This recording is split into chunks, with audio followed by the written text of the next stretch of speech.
నా కోపం ప్రళయంగా మారితే నేనొక వీరభద్రుణ్ణి. ధర్మాన్ని చీకటిలో కలిపేస్తే ఆ చీకటిని చీల్చుకుంటూ వచ్చే కాలభైరవుణ్ణి. సహాయం కోరితే హనుమంతుణ్ణి, ప్రేమని చూపిస్తే అర్ధనారీశ్వరుణ్ణి. ఎక్కడైతే ఈ సృష్టి ఆగిపోతుందో నేను అక్కడ నుంచి మొదలవుతాను. నాకు ఆది అంతం లేదు.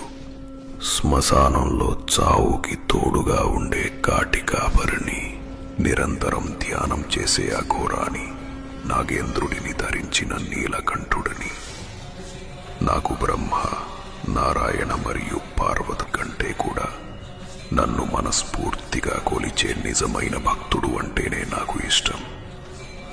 అలాంటి వాళ్ళకి నేనెప్పుడు దాసుడునే. నేనే ఆ కైలాస శిఖరంలో ఉండే త్రినేత్రుణ్ణి, నటరాజు.